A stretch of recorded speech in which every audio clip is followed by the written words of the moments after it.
فسبحان الذي لا يحصى امتنانه باللسان ولا بالقلم ونشهد أن لا إله إلا الله وحده لا شريك له هو الذي لا ضد له ولا ند له لا مثل له ولا مثيل له لا وزير له ولا كفيل له وهو الفرد الصمد لم يلد ولم يولد ولم يكن له كفوا أحد ونشهد أن سيدنا ونبينا وحبيبنا وطبيبنا وطبيب قلوبنا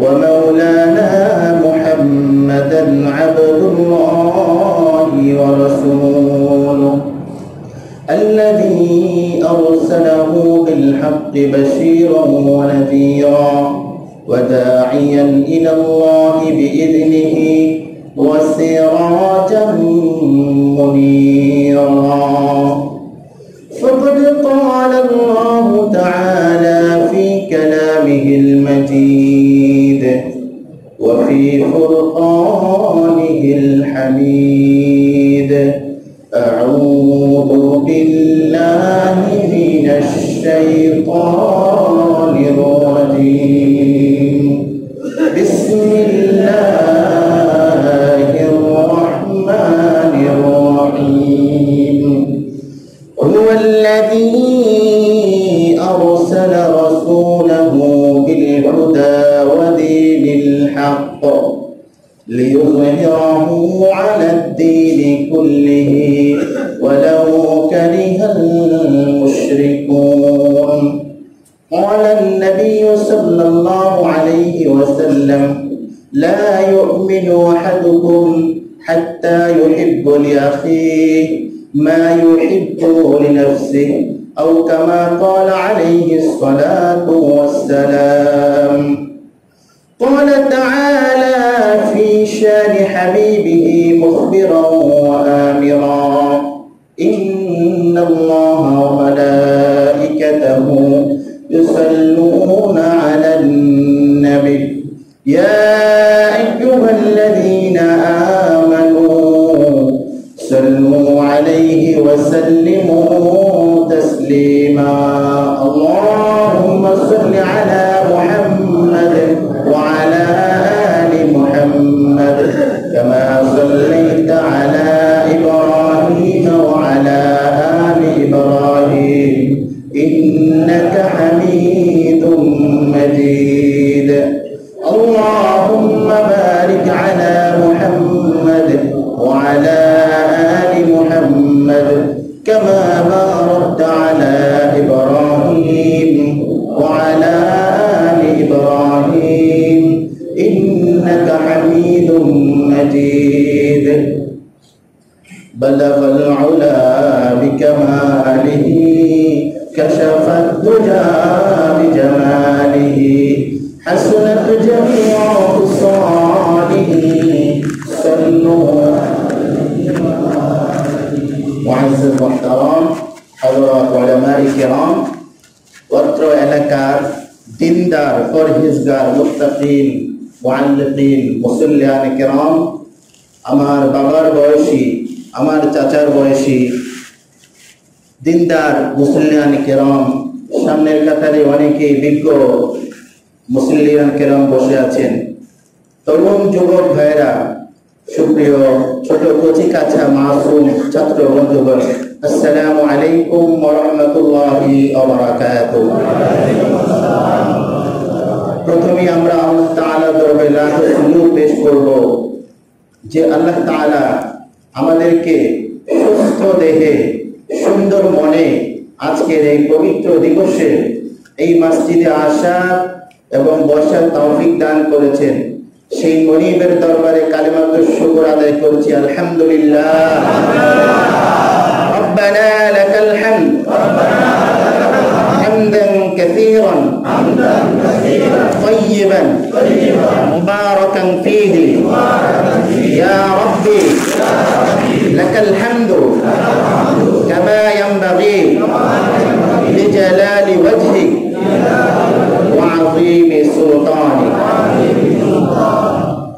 আল্লাহ তাআলা আমাদেরকে মেহেরবানি করেছেন, সুস্থ রেখেছেন, আমরা মসজিদে আসতে পেরেছি। তার শুকরিয়া আদায় করে শেষ করা যাবে? আমাদের মতো কত মানুষ আছে যারা মেডিকেলে শুয়ে আছে, যারা বিছানায় কাতরাচ্ছে। আজকে আমাদের যখন বয়স কম তখন নিজেদের মধ্যে কত অহংকার, কত মাতব্বরি, কত তাকাব্বরি, কিন্তু যখন 60-এর ঊর্ধ্ব কিংবা 70-এর ঊর্ধ্ব বয়স হয় তখন সেই বয়স বাচ্চার মতো বিছানায় পেশাব করা লাগে, লোক পাওয়া যায় না পরিষ্কার করবার জন্য। এটাই আল্লাহ তাআলার সৃষ্টি। তিনি বলেছেন খুলিকাল ইনসানু দাঈফা, তোমাকে আমি দুর্বল করে সৃষ্টি করা হয়েছে। সুতরাং আমরা কি, আমরা সবাই দুর্বল। শুধু দুর্বল না, দুর্বল ঘরের দুর্বল, 14 গোষ্ঠী দুর্বল। একজন মানুষ যখন ইন্তেকাল করে তখন সে চলতে পারে না, তাকে চালাতে হয়। সে গোসল করতে পারে না, গোসল করাতে হয়। সে কবরে একা একা হেঁটে যেতে পারার ক্ষমতা নাই, তাকে নিয়ে যেতে হয়। সুতরাং এটাই বড় একটা আশ্চর্যজনক বিষয় যে আল্লাহ তাআলা আমাদেরকে হায়াত দিয়ে বেঁচে রেখেছেন। এজন্য আবার পরে আলহামদুলিল্লাহ। সম্মানিত হাজিরিন, আজকে আমি চিন্তা করেছি আপনাদের সামনে বিশ্বনবী, মানবতার বন্ধু মুহাম্মদুর রাসূলুল্লাহ সাল্লাল্লাহু আলাইহি ওয়াসাল্লাম, তিনি কিভাবে সফল রাষ্ট্রনায়ক ছিলেন। তিনি মদিনা সনদ প্রবর্তন করে একটি বিশ্বকর জাতিকে হিংসা হানাহানিতে মত্ত একটি জাতিকে তিনি কিভাবে সেই সমাজের মধ্যে শান্তি প্রতিষ্ঠা করেছিলেন, সেই সম্পর্কে আমাদের জানার দরকার আছে না নাই? কারণ আমরা দেখতে পাচ্ছি অনেকে আমাদের কাছে ভোট চাওয়ার জন্য আসছে। আগামী দিনে বাংলাদেশে একটা শান্তির সমাজ প্রতিষ্ঠা হোক, শান্তির পার্লামেন্ট প্রতিষ্ঠিত হোক, এটা আমাদের প্রত্যেকের এই মনের আশা, আকাঙ্ক্ষা এবং দাবি। কথা ঠিক না ভাই? ঠিক। এজন্য যারাই এদেশের খেদমত করবে, সমাজের খেদমত করতে চায়, যাতে করে বিশ্বনবীর জীবনীটাকে তারা যেন চর্চা করে। বিশ্বনবীর জীবনীকে সামনে রেখে যদি চর্চা করা হয় তাহলে শান্তি প্রতিষ্ঠা করা কি সম্ভব না অসম্ভব? সম্ভব। পৃথিবীতে যত মানুষ রাষ্ট্রনায়ক ছিল তারা তাদের জীবনে সবাই সফল হতে পারেনি। কেউ সফল হয়েছে আংশিক, কেউ হালকা সফল হয়েছে, কিন্তু সবাই সফল হতে পারেনি। ব্যক্তিগত জীবন থেকে শুরু করে পারিবারিক, অর্থনৈতিক, সামাজিক, রাষ্ট্রীয় জীবনে প্রত্যেকটি জীবনে সফলতার যার ইতিহাস রয়েছে তিনি কেবলমাত্র একমাত্র একজন মানুষ। তিনি কে? মুহাম্মদুর রাসূলুল্লাহ সাল্লাল্লাহু আলাইহি ওয়াসাল্লাম। শুধুমাত্র এটি আমি আপনাদের কাছে মুখস্থ একটা কথা বললাম বিষয়টি তা না। ব্রিটিশের এক সাহিত্যিক, বিখ্যাত সাহিত্যিক, অনেকেই নাম শুনেছেন, জর্জ বার্নার্ড। তিনি বলেছেন, if all the world was under one leader would have been Muhammad sallallahu alayhi wa sallam the best fitted man to lead the people.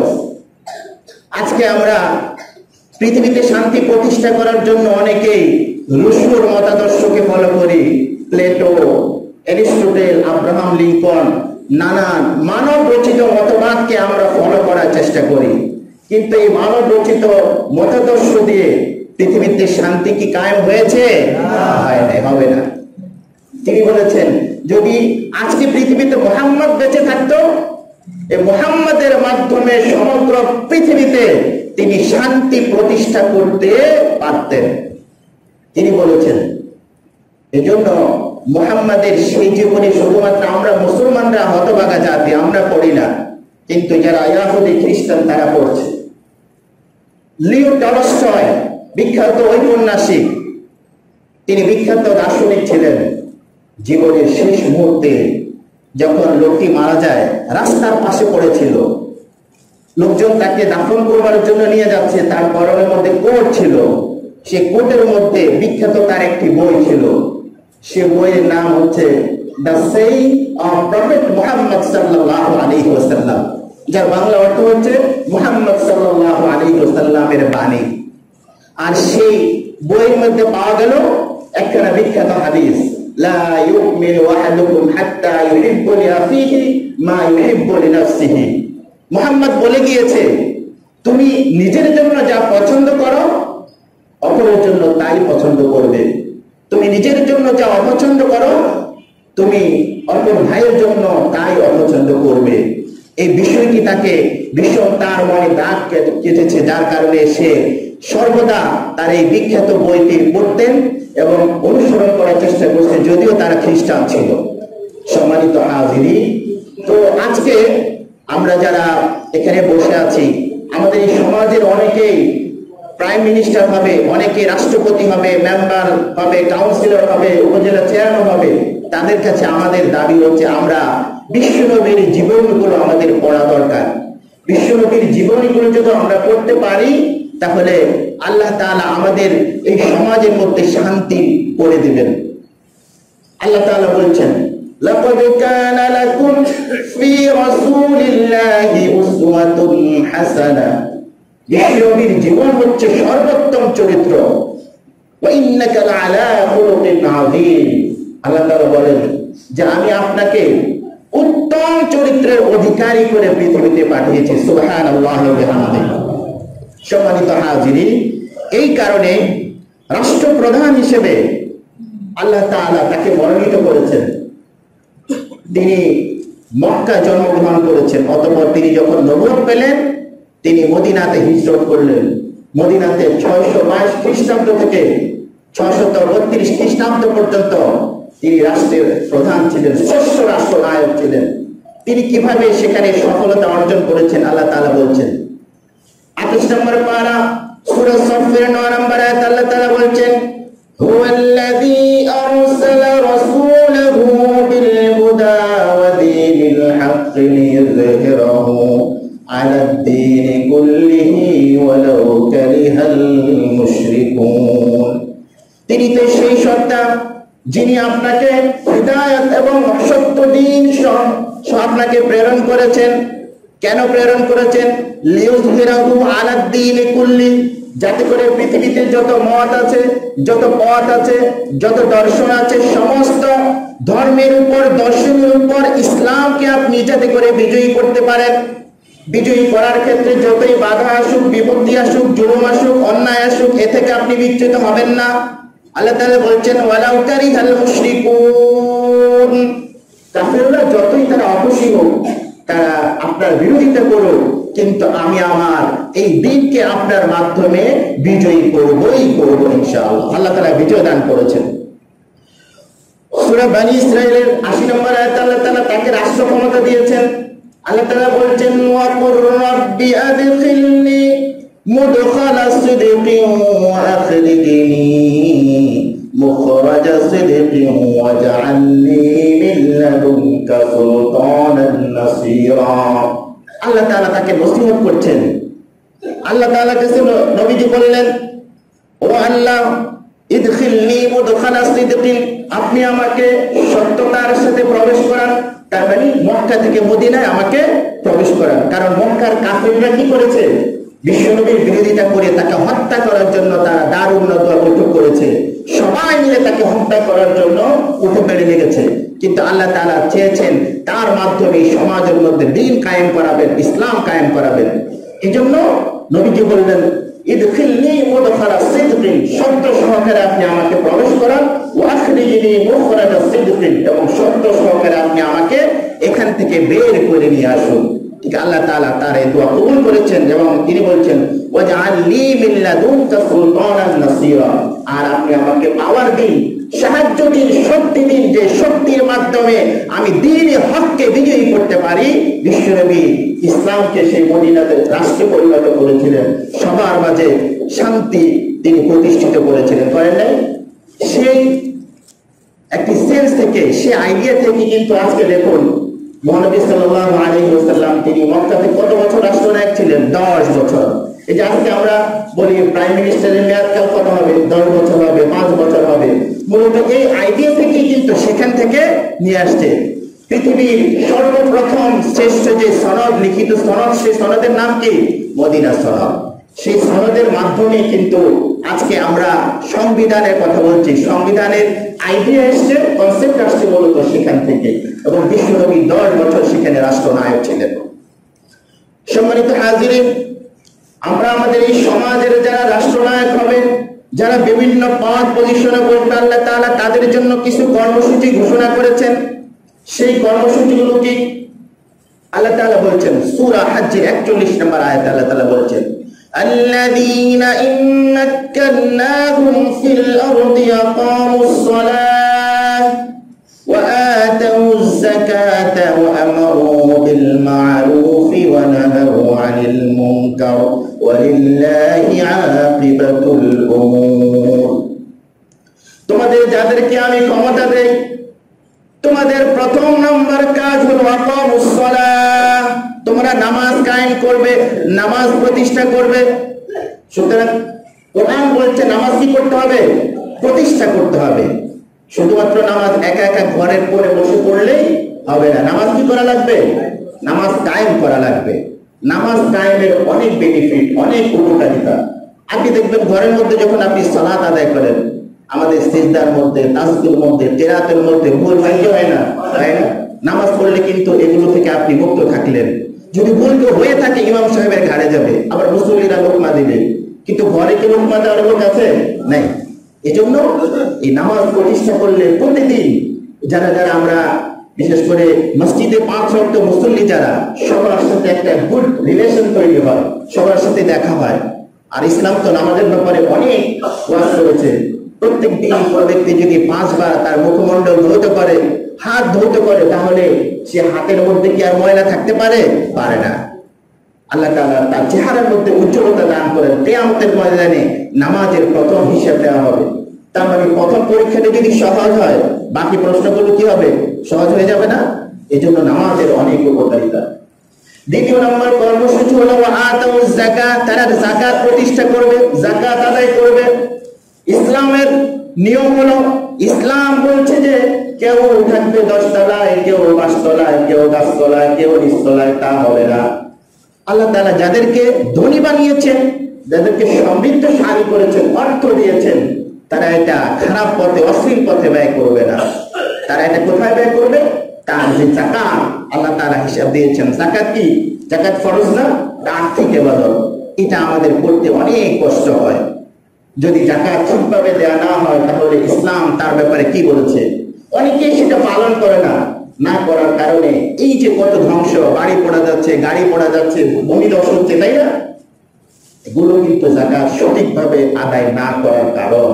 এজন্য যারা রাষ্ট্র ক্ষমতায় যাবে, তাদের দ্বিতীয় নম্বর কাজ হলো আতাউয যাকাত। তারা কি করবে? যাকাত আদায় করবে। তাহলে সমাজের মধ্যে সুষম সমাজনীতি, সুষম বন্টন নীতি এখানে প্রতিষ্ঠিত হবে। 3 নম্বর কাজ হলো আমারু বিল মা'রুফ, তারা সৎ কাজ নিজেরা করবে। সৎ কাজ কি করবে? নিজেরা করবে, এবং অন্যকে সৎ কাজের কি করবে? আদেশ দিবে। এরপরে হচ্ছে ওয়া নাহাউ আনিল মুনকার, তারা অসৎ কাজ, অশ্লীল কাজ থেকে নিজেরাও বিরত থাকবে এবং অন্যদেরও কি করবে? বিরত থাকবে। এই 4টা কর্মসূচি যদি সত্যিকার অর্থে পালিত হয়, বাস্তবায়িত হয়, তাহলে সমাজের মধ্যে যে অন্যায়, অবিচার, অশ্লীলতা অনেকাংশেই এগুলো কি দূর হয়ে যাবে না? সমাজের মধ্যে জেনা থাকবে না, ব্যভিচার থাকবে না, সুদ থাকবে না, ঘুষ থাকবে না, মদ থাকবে না। আমরা যদি এইরকম একটি রাষ্ট্র যদি পেতাম, তাহলে এই যে আমাদের এত অন্যায়, হানাহানি, কাটাকাটি, মারামারি, বিশ্বগুলো আমাদেরকে কি সুন্দর কি সুন্দর দিক আমাদেরকে নিদর্শন করে গিয়েছেন। গোত্রে গোত্রে মারামারি ছিল। ঐতিহাসিকদের মতে সেই মদিনাতে আউস এবং খাজরাজ গোত্র, বিখ্যাত গোত্র, তারা দিনের পর দিন তারা কাটাকাটি, হানাহানি, এমনকি তারা যুদ্ধ করত। একদিন 2 দিন নয়। তার কিছু চিত্র আমাদের ব্রাহ্মণবাড়িয়াতে আমরা মাঝে মাঝে দেখি, তাই না? সুতরাং আজকে যদি এরকম চিত্র হয়, আধিপত্য বিস্তার করবার জন্য পাড়ায় পাড়ায় মারামারি। সেদিনে কি অবস্থা ছিল? বিশ্বনবী মদিনাতে আসলেন, তিনি সবার মাঝে দাওয়াতি কাজ করলেন এবং আপন ভাইয়ে ভাইয়ে তাদের মধ্যে একটা ভ্রাতৃত্ব বন্ধন তৈরি করে দিলেন, তাদের শত্রুকে রূপান্তরিত করে দিলেন বন্ধু। সুবহানাল্লাহ ওয়া বিহামদিহি। আল্লাহ তাআলা সেভাবে বলেছেন, واذكروا نعمة الله عليكم إذ كنتم أعداء فألف بين قلوبكم فأصبحتم بنعمته إخوانا। আল্লাহ তাআলা তাদেরকে, বিশ্বনবী তাদেরকে যে সুন্দর আদর্শ শিখিয়েছেন, এর মাধ্যমে তারা শত্রু থেকে তারা কি হয়েছে? তারা বন্ধু সম্প্রীতির বন্ধন তৈরি হয়েছে। বিশ্বনবী ভিক্ষাবৃত্তি এটা মোচন করেছেন, বেকারত্ব দূর করেছেন মদিনা রাষ্ট্রের মধ্যে। কিভাবে? শেখ হাবিবুর রহমানের কবিতায় চমৎকার একটা দৃশ্য ফুটিয়েছে। এক লোক আসলো নবীর কাছে, ভিক্ষা চাইলো। 3 দিন হইতে খাইতে না পাই, নাই কিছু বল পারে, দাঁড়া পরিবার বাড়িতে আমার, উপোস করিয়া মরে। নবী তাকে ডাকলেন, তোমার ঘরে কি কিছুই নাই? তিনি বললেন, ইয়া রাসূলুল্লাহ, আছে আমার বাড়িতে একখানা কম্বল আছে সম্বল হিসেবে। নবী বললেন, যাও সেই কম্বল নিয়ে আসো। নবী কম্বল নিয়ে তাকে বাজারে পাঠালেন, যাও এটা বিক্রি করো, বিক্রি করে তুমি কাঠ কাটার জন্য একটা কুঠারের ব্যবস্থা করো। বাজার থেকে কুঠার নিয়ে আসা হলো, বললো যাও কাঠ কেটে খাও, তুমি উপার্জন করো, তুমি বেকার থাকতে পারবে না, ভিক্ষাবৃত্তি তুমি করতে পারবে না। সুতরাং নবী যে আমাদেরকে যে চমৎকার এই যে দর্শন শিখিয়ে গেছেন, আদর্শ শিখিয়ে গেছেন, এগুলোর মাধ্যমে যদি সমাজ যদি কায়েম হয়, তাহলে আমাদের ভিক্ষাবৃত্তি বেকারত্ব থাকবে না। আল্লাহ তাআলা আমাদেরকে 2টি হাত দিয়েছেন, 2টি পা দিয়েছেন, 2টি চক্ষু দিয়েছেন, মেধা দিয়েছেন, এগুলোকে কাজে লাগাতে হবে। বিশ্বনবী শ্রেষ্ঠ শিক্ষক ছিলেন। তিনি বলেন, ইন্নামা বুইস্তু মুআল্লিমান, আমি শ্রেষ্ঠ শিক্ষক হিসেবে প্রেরিত হয়েছি। অন্য জায়গায় এসে বুইস্তু লিউতাম্মিমা মাকারিমাল আখলাক। রাসূলুল্লাহ সাল্লাল্লাহু আলাইহি ওয়াসাল্লামের উপর সর্বপ্রথম যে ওহী নাযিল হয়েছে, সে ওহীর নাম কি? ইকরা, পড়ো, পড়তে হবে। কিন্তু আজকাল আমাদের এই যে শিক্ষার যে অবস্থা, আমরা এখন ভিন্ন গতিতে আগাচ্ছি। বাচ্চারা এখন লিখতে চায় না, তারা গুগল সার্চ করে। আমাদের যে শিক্ষা ব্যবস্থা ছিল অতীতে, সেই শিক্ষা ব্যবস্থার মাধ্যমে সত্যিকার পড়াশোনার আসলে যেই জীবন দর্শন ছিল, সেই পড়ালেখা এখন আর নাই। একজন আরেকজনটা নকল করে তারপরে পাস করার জন্য তারা চেষ্টা করে। আসল মেধা যে মেধার স্বাক্ষর রাখতে পারে না। নবী যে আমাদেরকে শ্রেষ্ঠ শিক্ষক হিসেবে পড়ার জন্য উদ্বুদ্ধ করেছেন।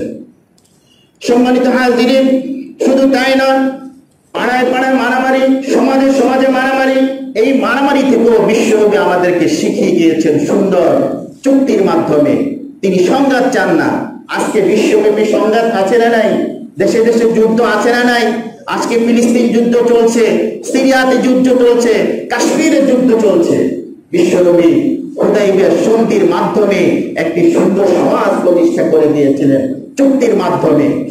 তিনি শিখিয়ে গিয়েছেন যে আপন ভাই একজন আরেকজনকে কিছুটা হলেও কি দিতে হয়? ছাড় দিতে হয়। ছাড়ের মাধ্যমে তুমি সুন্দর চুক্তির মাধ্যমে সমাজের মধ্যে শান্তি কায়েম করতে পারবে। বিশ্বনবী ভিন্ন ধর্ম অবলম্বীদের প্রতি কি ধরনের আচরণ হবে তিনি আমাদের শিখিয়ে গিয়েছেন। আজকে আমরা দেখতে পাই, এই যে আমাদের এখন পূজা চলছে, আমাদের অনেক ভাইয়েরা তাদের প্রতি সম্প্রীতি স্থাপন করছে। বিশ্বনবী সুন্দর দৃষ্টান্ত আমাদের মধ্যে স্থাপন করে দিয়েছে। মসজিদে নববীতে তিনি বসে আছেন, এক ইয়াহুদি, সে বিখ্যাত ঘটনা আমাদের অনেকেরই মনে আছে। ইয়াহুদি মসজিদে আসলো, এসে দাঁড়িয়ে পেশাব করা শুরু করলো। উপস্থিত সাহাবীরা দৌড়ে গেল, তাকে মারার জন্য উদ্যত হলো। বিশ্বনবী তাদেরকে থামালেন, না, তোমরা তাকে আক্রমণ করবে না। তার প্রাকৃতিক কাজ শেষ হলো, তাকে ডাকলেন, তুমি আসো আমার কাছে। তাকে প্রশ্ন করলেন, আজকে তুমি যে এই যে পবিত্র স্থানে মসজিদে দাঁড়িয়ে যে পেশাব করলে, তোমার পবিত্র স্থানে যদি কেউ এই কাজ করতো, তাহলে তুমি কি করতে? উপস্থিত সেই ইয়াহুদি লজ্জিত হলো। লজ্জিত হওয়ার পর বিশ্বনবীর কাছে ক্ষমা চাইলো। বিশ্বনবী এই কোমল আচরণের কারণে সেই দিনেই বিশ্বনবীর হাতে বায়াত গ্রহণ করলো, বলল, ইয়া রাসূলুল্লাহ, আপনি আমাকে এখনই কালিমা পড়িয়ে দিন, লা ইলাহা ইল্লাল্লাহু মুহাম্মাদুর রাসূলুল্লাহ। অতঃপর সেই ইহুদি কি হয়েছে? মুসলমান হয়েছে। কেন? আজকে যদি আমরা তাকে মারতাম, আমাদের অবস্থাটা কি হবে দেখেন। হ্যাঁ, এখানে যদি কেউ আগে তাকে বলে ধাক্কা দিয়ে তাড়িয়ে দেওয়া হবে, কতক্ষণ মেরে টেরে তারপরে তাকে এখান থেকে বিদায় করা হবে। আজকে আমাদের সমাজের অবস্থা হচ্ছে এরকম। এই জন্য আসুন, বিশ্বনবী আমাদেরকে যে চমৎকার সুন্দর দর্শন আমাদের শিখিয়ে গিয়েছেন। তিনি ছিলেন নির্ভীক, তিনি আল্লাহ ছাড়া কাউকে ভয় করতেন না। কি আল্লাহ ছাড়া কাউকে ভয় করা যাবে? যাবে না।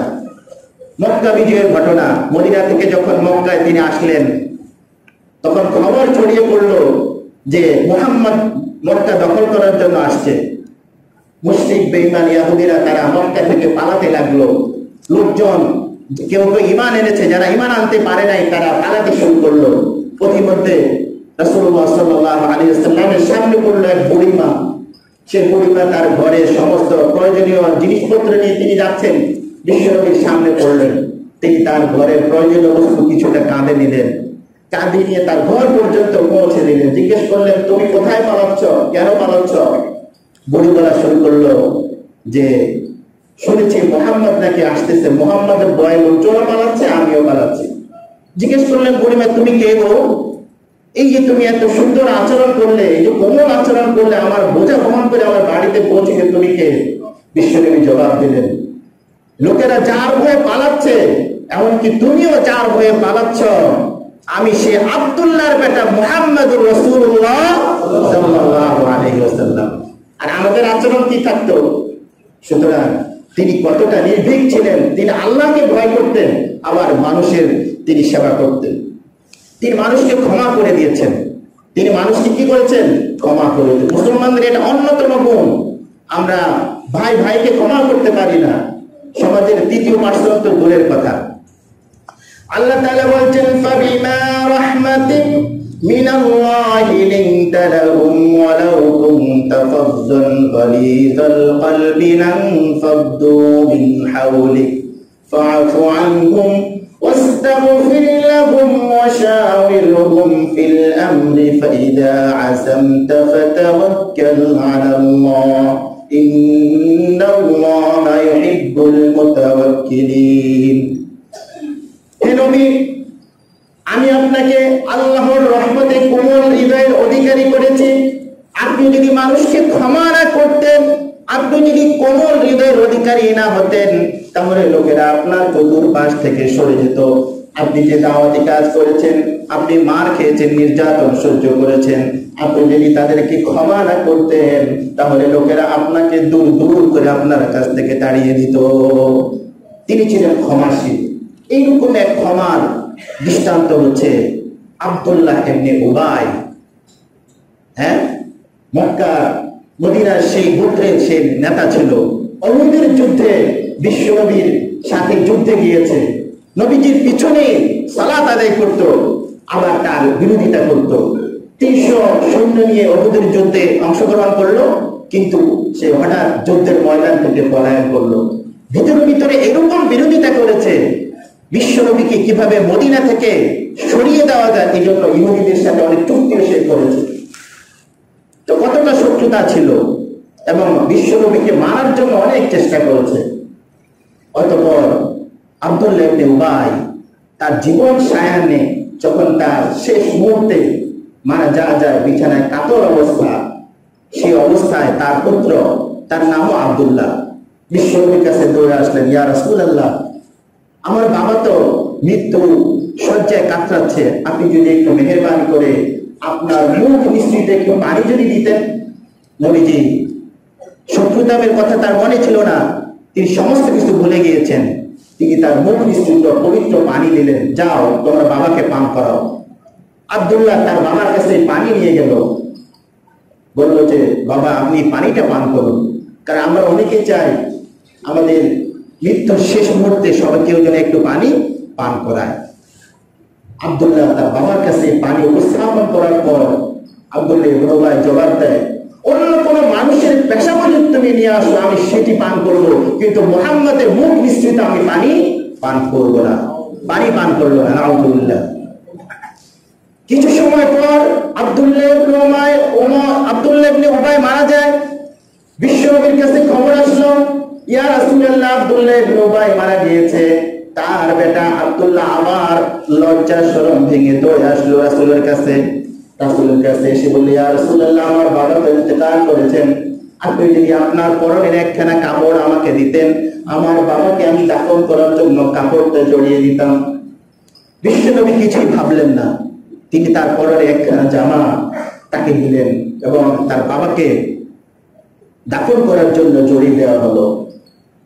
জানাজার সময় হলো, বিশ্বনবী জানাজা পড়ানোর জন্য তিনি প্রস্তুতি গ্রহণ করছেন। এমন সময় বিখ্যাত সাহাবী আব্দুল্লাহ ইবনে ওমর তিনি বিশ্বনবীকে স্মরণ করে, ইয়া রাসূলুল্লাহ, আপনি কি তার কথা মনে নাই? আপনি কি ভুলে গিয়েছেন? আল্লাহ তাকে সতর্ক করেছেন ওহির মাধ্যমে। বিশ্বনবী জবাব দিয়েছেন, আল্লাহ যদি 70 বারও আমাকে না করতেন, 70 বারের পরেও যদি তিনি তাকে ক্ষমা করেন, তাহলে আমি আব্দুল্লাহ জানাজে আমি শরীক হতে চাই। শেষ মুহূর্তে তাকে দাফন করা হলো। বিশ্বনবী তার লালা মোবারক প্রথম শেষ পর্যন্ত আব্দুল্লাহ ইবনে উবাই শরীরে তিনি মেখে দিলেন। আল্লাহ তাআলা যদি কোনো উসিলায় তাকে ক্ষমা করেন, এইরকম মহৎ হৃদয়ের অধিকারী বিশ্বনবী ছিলেন। সুবহানাল্লাহ ওয়া বিহামদিহি। সুতরাং আমাদের অবস্থা কি হতো? আমরা কি এরকম মানুষকে আমরা কি ক্ষমা করতে পারতাম না। সুতরাং বিশ্বনবীর চরিত্র ছিল এরকম মহান চরিত্র। সম্মানিত হাজিরিন, আজকের খুতবার সাথে আমাদের একটি মৌলিক বিষয় ছিল বিবাহ জীবনের, বৈবাহিক জীবনের গুরুত্ব। আজকে এই সমাজে এই যে অশ্লীলতা আমরা দেখতে পাই, বিশেষ করে এই মোবাইলের কারণে আজকে আমাদের সমাজে জেনা, ব্যভিচার, অশ্লীলতা কি কমেছে না বেড়েছে? তো এই অশ্লীলতা থেকে আমাদের সমাজকে, তরুণ যুবকদেরকে যদি আমরা মুক্ত রাখতে চাই, তাহলে সঠিক সময়ে আমাদের তাদের বিবাহের ব্যবস্থা করতে হবে। আল্লাহ তাআলা বলছেন, নবীজির কাছে এরকম সাহাবীরা আসলো, ইয়া রাসূলুল্লাহ, আমরা ইবাদতের মাধ্যমে আমরা আমাদের জীবনকে কাটাতে চাই, আমরা জান্নাতে যেতে চাই। নবীজি ইবাদতের ওয়াজ করলেন। ইবাদতের ওয়াজ করার পর কিছু লোক বললো যে আমি সারা রাত দাঁড়িয়ে ইবাদত করব। আরেকজন বললো আমি সারাদিন রোজা রাখবো, রাতে ইবাদত করব। অতঃপর নবীজি তাদেরকে শিক্ষা দিলেন। কি শিক্ষা দিলেন?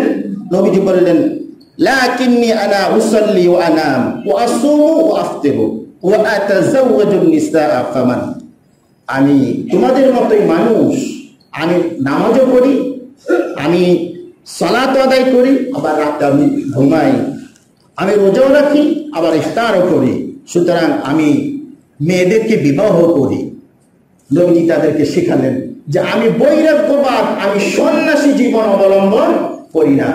এজন্য আমাদের উচিত, আজকে আমাদের দেখা যায় বেকার এই যুবক তরুণেরা তারা প্রতিষ্ঠিত হতে এমন জীবনে গিয়ে তারা দাঁড়ায়, অনেকে বিয়ে শাদী করতে পারে না।